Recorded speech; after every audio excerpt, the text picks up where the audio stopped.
Important functions, यानी कि कुछ फंक्शंस ऐसे हैं जिनके लिए हमें लिमिट जो है उनके बारे में पढ़ना जो है बहुत ज़रूरी है और उनको समझना भी ज़रूरी होता है। जैसे कि हमारे पास नंबर 1 पे जो लिमिट है, इम्पोर्टेंट फंक्शन हमारे पास है x to the power n minus a to the power n over x minus a। अगर इस फॉर्म में आपके पास फंक्शन पड़ा हुआ हो जिसमें यहाँ पर जो आपकी पावर्स हैं, जो एक्सपोनेंट हैं, वो इंटीजर्स में से होनी चाहिए, यानी कि सेट ऑफ इंटीजर्स में से होंगी, और साथ में जो आपका यहाँ पर a कांस्टेंट है वो कांस्टेंट जो है वो पॉजिटिव होना चाहिए, ये भी आप याद रखेंगे। तो लिमिट जो है वो उस कांस्टेंट को अप्रोच कर रही है, x अप्रोचेस टू a। इसी तरह सब इन तमाम का जो आंसर है वो आना चाहिए n into a to the power n minus 1। अब बच्चे यहाँ पर सोचने वाली बात यह है कि हमारा जो क्वेश्चन है उसमें जो हम पावर ले रहे हैं वो इंटीजर से बिलोंग करती है। अब इंटीजर्स में पॉजिटिव नंबर्स भी हैं और नेगेटिव भी हैं, और इसलिए जो है हम दो केस यहाँ पर बनाएंगे और जीरो भी इंक्लूड होता है इंटीजर में। तो हम पहले पॉजिटिव केस के लिए देखेंगे और फिर हम दूसरा केस जो है नेगेटिव इंटीजर्स के लिए बनाएंगे। पहला केस हमारा है, हम सपोज करते हैं जो हम पावर ले रहे हैं एंड वो पॉजिटिव इंटीजर है। अगर हम यहाँ पर जो हमारी लिमिट है x अप्रोचेस टू a, हम a पुट करते हैं, a पुट करेंगे इस फंक्शन में तो आपको 0/0 फॉर्म मिलेगी, यानी कि 0/0 फॉर्म जो है हम ऐसा कुछ कर ही नहीं सकते मैथ में तो हमें डिवीजन जो है 0 से अलाउ ही नहीं है। तो ये यहाँ 0/0 फॉर्म आ गई। जब भी ऐसा केस आए कि 0/0 फॉर्म आ गई तो हमें क्या करना होता है, अपने फंक्शन को थोड़ा सा फैक्टराइज करना होता है और 0/0 फॉर्म से बचना होता है। तो इसलिए हम क्या करेंगे, अपने फंक्शन को फैक्टराइज करेंगे, उनकी फैक्टराइजेशन करेंगे। x to the power n minus a to the power n की हम फैक्टराइजेशन करेंगे। इसकी फैक्टराइजेशन को ज़हन में रखने के लिए जो आप एग्जांपल है वो देख सकते हो, जैसे x cube minus a cube. अगर इसका आपने फॉर्मूला ओपन करना हो, यहाँ पर मैं a क्यूब की जगह मैं आपको लिख देता हूँ, यहाँ हम लिख लेते हैं 2 लिख लेते हैं, x क्यूब माइनस 2 का क्यूब। तो a cube minus b cube के फॉर्मूला ओपन करें, a minus b into a square plus ab plus b square 4। अब यहाँ देखें, जब भी हमारे पास फर्स्ट नंबर है और उसकी कोई पावर है, इंटीग्रल पावर है इंटीजर में से, इस तरह सेकंड नंबर है माइनस की दूसरी तरफ और उसकी पावर है, पावर सेम, तो हम क्या करते हैं, सबसे पहला फैक्टर क्या बनाते हैं, उन दोनों को माइनस करके लिखते हैं।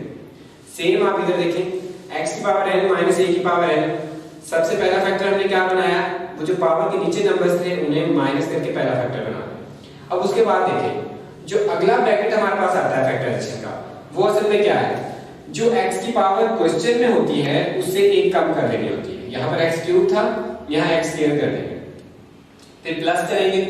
अब क्या आएगा सेकंड टर्म में, देखिए वो फर्स्ट टर्म में आपके पास ओनली फर्स्ट वाली टर्म आई x और उसकी एक पावर कम की। अब प्लस के बाद हमने जब अगली टर्म लिखने चाहिए तो उसमें हमने क्या किया, b वाला यानी कि सेकंड वाला पार्ट जो है वो उठाया, 2 लिख दिया, और फर्स्ट वाला जो पार्ट था x उसकी एक और पावर कम कर दी। ठीक है, अब हम इस सीक्वेंस से चलेंगे, जो फर्स्ट वाली टर्म है यहाँ पर पावर के जो नीचे है उसकी पावर कम करती जानी है, और जो हमारे पास जो नंबर होगा उसकी पावर आहिस्ता आहिस्ता इंक्रीज करते जाएंगे। तो इस तरह जो है हमने ये फैक्टराइजेशन की, x to the power n minus a to the power n is equal to x minus a into x to the power n minus 1, यानी फर्स्ट टर्म की जो पावर है वो कम होती जाएगी और a की पावर जो है वो इंक्रीज होती जाएगी। फर्स्ट टर्म में जो है a था ही नहीं, a की पावर 0 है, फिर a की पावर 1 आई, फिर a की पावर 2 आई, इस तरह चलते चलते जब एंड पे हम जाएंगे तो आखिर में जाकर जो है हमें जो हमारा जो सेकंड टर्म है उसको वो वाली पावर मिल जाएगी जो स्टार्टिंग में x को मिली थी, और x जो है वहां जाके खत्म हो जाएगा। इसके बाद बच्चे हमने इस फैक्टराइजेशन को अपने लिमिट वाले फंक्शन में पुट कर दिया है, x माइनस a वाला फैक्टर जो है कैंसिल आउट हो गया, 0/0 का जो चांस है वो खत्म हो चुका है।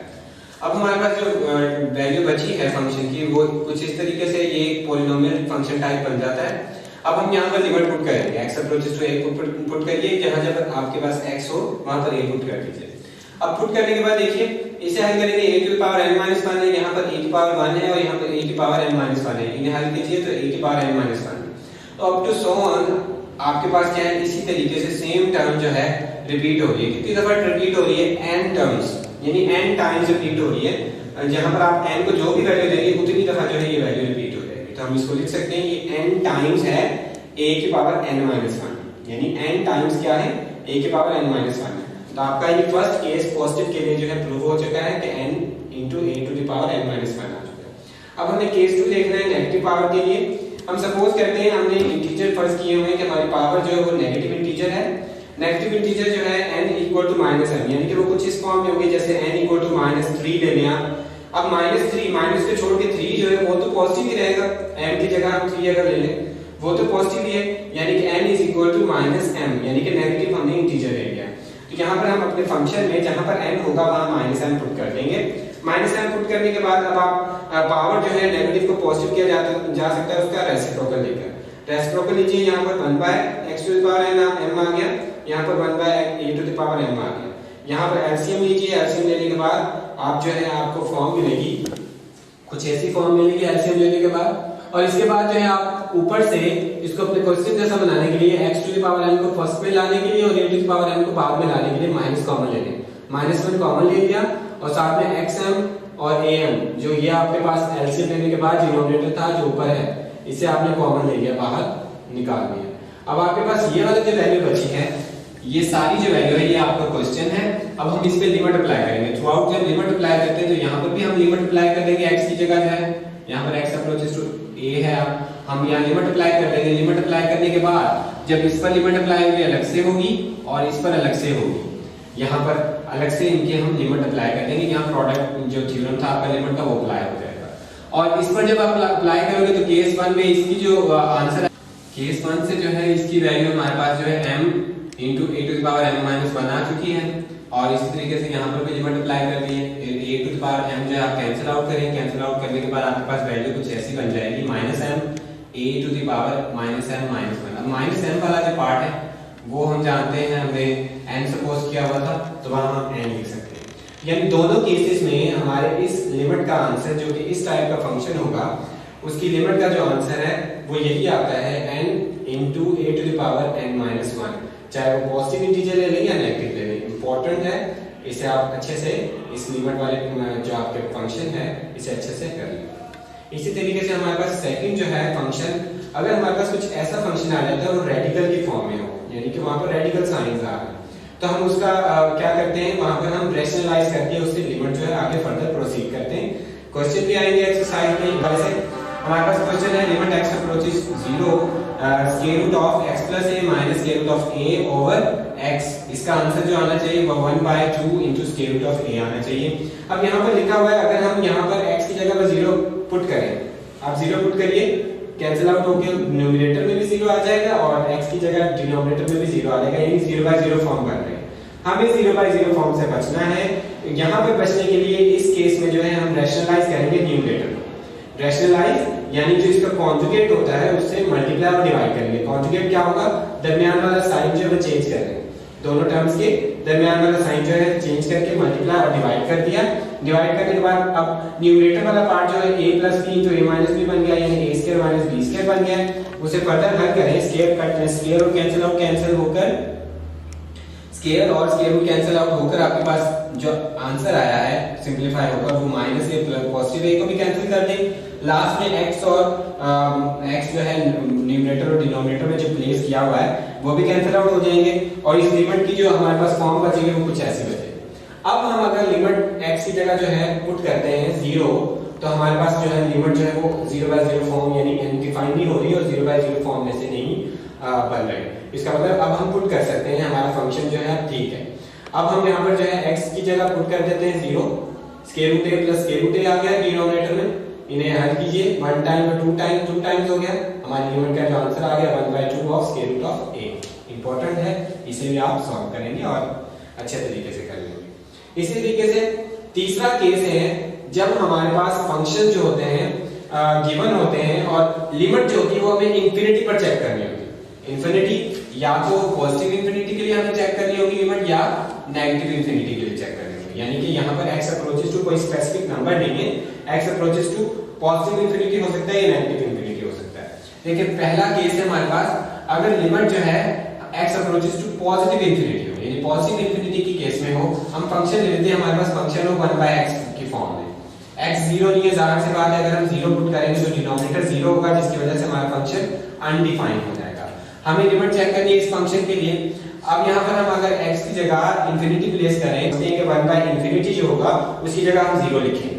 ठीक है, ये आपने याद रखना है। 1 बाय इंफिनिटी जो है वहां 0 लिखिए और 1 बाय 0 जो है वहां पर इंफिनिटी लिखिए।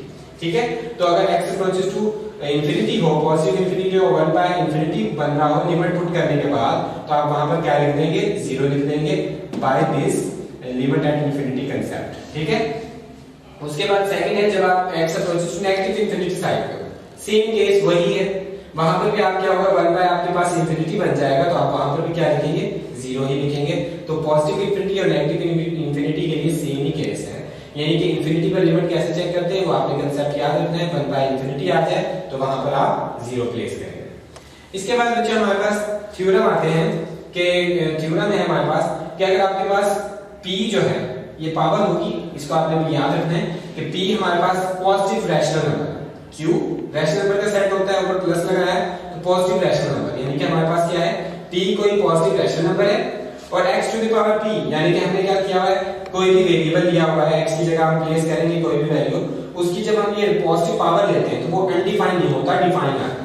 तो हमारे पास कुछ थ्योरम ऐसा है कि limit x approaches to positive infinity a over x to the power p, x to the power p define इसलिए हमने कहा था क्योंकि यहाँ पर हमने इसे इंफिनिटी नहीं करना। ठीक है, खुद वो पहले वो डिफाइन होना चाहिए, लेकिन लिमिट पुट करने के बाद यहाँ पर जो है वो इंफिनिटी आ जाएगा क्योंकि हम जो है लिमिट इंफिनिटी पुट करेंगे। अब यहाँ पर a जो है कोई भी कांस्टेंट हो सकता है, ठीक है, कोई भी रियल नंबर हो सकता है, तो यहाँ पर जो है constant over x to the power p, p क्या है, वो रैशनल नंबर है। रैशनल नंबर का मतलब क्या है, वो पॉजिटिव हो सकता है 1/2 की फॉर्म में रैशनल नंबर हो सकता है, ये 1 हो सकता है, ये 2 हो सकता है, ये 3 हो सकता है, पॉजिटिव ही रहेगा, ये याद रखना है। तो आप वहां पर क्या करोगे, 0 पुट कर दोगे। ठीक है, और लिमिट क्या किसको अप्रोच करनी चाहिए, x अप्रोचेस इंफिनिटी होनी चाहिए। अगर नेगेटिव के लिए भी हो, नेगेटिव इंफिनिटी के लिए भी हो, तो यही केस है, 0 ही आप लिखेंगे। एग्जांपल ये एग्जांपल से समझना इजी हो जाएगा। अब यहाँ पर a की जगह जो है कांस्टेंट क्या आ गया, 6 आ गया, p की जगह पावर क्या आ गई, 3 जो कि पॉजिटिव रैशनल नंबर है। ठीक है, अब इंफिनिटी आपकी लिमिट जो है चाहे पॉजिटिव इंफिनिटी साइड में हो या नेगेटिव इंफिनिटी को टेंड करे या अप्रोच करे, दोनों सूरतों में आप क्या लिखेंगे, 0 लिखेंगे, क्योंकि आप यहाँ पर अगर इंफिनिटी प्लेस करेंगे तो something over infinity is equal to 0। ठीक है, ये भी आपने याद रखना है। सेम केस यहाँ पर हमने फंक्शन चेंज किया, 1/5 पावर है x की, 1/5 जो है वो आपके पास जो पॉजिटिव रैशनल नंबर होता है, इसलिए जो है सेम केस आप यहाँ पर 1 बाय इंफिनिटी जो है उसे क्या करेंगे, जब लिमिट पुट करेंगे तो वो आपका 0 हो जाएगा। इस तरीके से आप इसे अच्छे से कर लेंगे। इसके बाद चौथा केस है हमारे पास लिमिट फाइंड करने का, कि अगर हम लिमिट इंफिनिटी पर लिमिट फाइंड करना चाहते हैं तो उसके लिए हमारे क्या मेथड्स होंगे, कैसे हम इंफिनिटी पर लिमिट जो है वो इवैल्यूएट कर सकेंगे, निकाल सकेंगे। तो उसके लिए ये आप कांसेप्ट जो याद रखें, आपके पास डिनोमिनेटर और न्यूमरेटर की फॉर्म में फ्रैक्शन होगा, फ्रैक्शनल फंक्शन होगा, रैशनल फंक्शन होगा।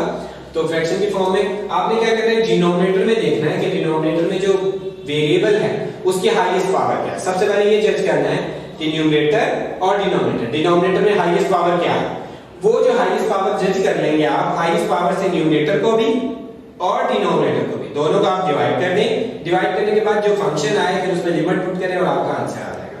एग्जांपल ये, एग्जांपल से समझना बहुत ही इजी है। हमने यहाँ पर एग्जांपल ये हमारे पास रैशनल फंक्शन है f(x) x to the power 4 minus 10 into x square plus 1। ठीक है, और यहाँ पर नीचे जो हमारे पास डिनोमिनेटर पर फंक्शन है वो minus 3x cube plus 10x square plus 50। अब यहाँ गौर कीजिए, क्योंकि ये रैशनल फंक्शन है और लिमिट हमें इंफिनिटी पर चेक करनी है, इसलिए जो हम डिनोमिनेटर में हाईएस्ट पावर देखेंगे वेरिएबल की। डिनोमिनेटर में हाईएस्ट पावर क्या है वेरिएबल की, x क्यूब। तो हम क्या करेंगे, न्यूमरेटर और डिनोमिनेटर यानी अप एंड डाउन, न्यूमरेटर और डिनोमिनेटर को हम किससे डिवाइड करेंगे, हम डिवाइड कर देंगे highest power in the denominator, denominator की हाईएस्ट पावर से जो कि x क्यूब है। हमने हर टर्म को क्या किया, x क्यूब से डिवाइड कर दिया। डिवाइड करने के बाद जो सिंपलीफाई हुआ है हमारे पास, वो देख लें, हमारे पास टर्म्स कुछ ऐसी बची हैं। अब यहाँ पर हम जो है अपने जो पहले पढ़े हैं हमने सारे रूल्स जो है इससे पीछे 4th पॉइंट से पीछे जो अभी हम पढ़ रहे हैं, तो इससे पीछे जो पढ़े हुए वहां पर यहाँ पर आप वो अप्लाई कर देंगे। 5x जी, x आप x की जगह जो इंफिनिटी पुट करें तो आप इंफिनिटी लिख सकते हो। 10 ओवर इंफिनिटी यानी कि समथिंग ओवर इंफिनिटी, वहां 0 लिख देंगे। 1 over infinity, something over infinity की कांसेप्ट से 0 लिख देंगे। -3 वैसे ही, plus 10 over infinity 0 plus 50 over infinity 0। तो सबको सम अप करें तो आपका आंसर इंफिनिटी, क्योंकि इंफिनिटी एक आइडिया है कि ये बहुत ही लार्ज नंबर को शो करती है, ठीक है। ये नंबर नहीं है, न्यूमेरिकल वैल्यू नहीं है, किसी खास नंबर के लिए यूज नहीं होता इंफिनिटी, ये भी याद रखना आपने। ये जस्ट ये शो करता है जो आपकी वैल्यू है बहुत ही बड़ी है, ठीक है। तो यहाँ पर जो है कि पॉजिटिव साइड पे जा रही है, ठीक है। तो इंफिनिटी एक आइडिया है, ये कंसेप्ट है। तो इसका जो है आपने आंसर निकाल लिया, वो इंफिनिटी आ चुका है।